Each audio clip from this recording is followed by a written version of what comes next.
Sup, dude? Superstars are dope. They're the guys that lead the team to victory right off into the sunset. A majority of NBA fans' favorite players are superstars, and that's understandable. There's not many things cooler than being a hero. Personally though, my favorite type of player is the freak show. I like the guy that has a unique personality and plays the game in his own special way. A few guys that fall into this category are Dennis Rodman, Joakim Noah, Draymond Green, and Metta World Peace. I like to refer to players like these as the Goobers of the NBA. A goober is a weirdo on the court. The guy who sticks out like a sore thumb, whether it be from how he looks or how he plays, it doesn't matter as long as he sticks out. I think these guys are so cool because they don't play like everyone else. They don't put up crazy stats, yet they impact the game tremendously. You see, I think the reason why I'm not such a big fan of star players is because there have been so many in NBA history, and a lot of them do similar things, so it doesn't seem too special. I'll admit, there are quite a few stars that have a unique game that I like. Cavs Kyrie, Jokic, Prime Harden, Kobe, just to name a few, all play or played with their own uniqueness. As I said earlier, there aren't many things cooler than being a hero, which is true, but one of the things cooler than being a hero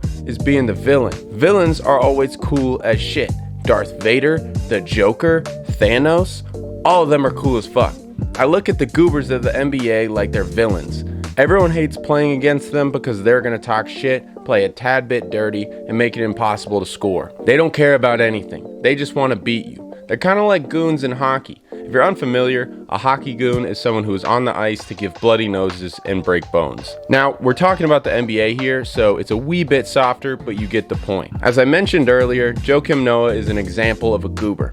If Bob Marley and a Neanderthal had a baby, it would be Joakim Noah. He's a very interesting person and player. I seriously can't tell if he's a good-looking dude or the product of incest. Anyway, Joakim played like a grizzly bear on coke when he was with the Bulls, and he also happened to look like a grizzly bear on coke. He wasn't an amazing scorer by any means, but he was extremely intense, which made him valuable. He was a great player and everyone knows that, but when you look at his career stats of 9 points and 9 rebounds, it's a bit underwhelming.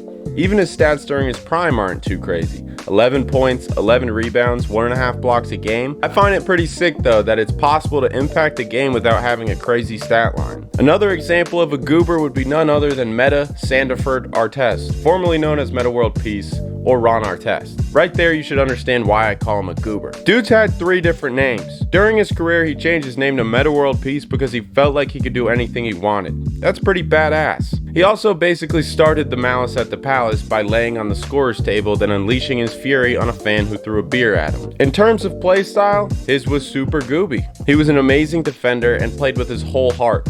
He was also a much better scorer than other goobs, but that doesn't make him not a goob. Draymond Green is another name that comes to mind when I think of goobers. Standing at 6'6", 230, Mr. Triple Single is a great playmaker at the power forward position. He plays great defense, yells a lot, and beats the shit out of his teammates.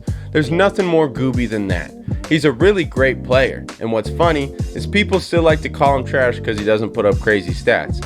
Those people are stupid, simple as that. I really don't think the Warriors would keep him around for so long if he sucked. Draymond is Stephen Clay's Rodman, simple as that. Draymond also looks exactly like Donkey from Shrek, so he automatically becomes a goober. Joakim, Mr. Artest, and Draymond are just a few examples, but they should help you understand the type of player I'm talking about. A goober is a lunatic on the basketball court, someone who's willing to put their life on the line to win, someone who can impact the game in a special way. I don't care if your favorite type of player is a guy who scores 30 a night. Mine puts up a goose egg for points, looks a little mentally challenged, and can do a little bit of everything. Alright, click here to watch my last video. Thanks for watching. Hope you enjoyed. Bye, dude.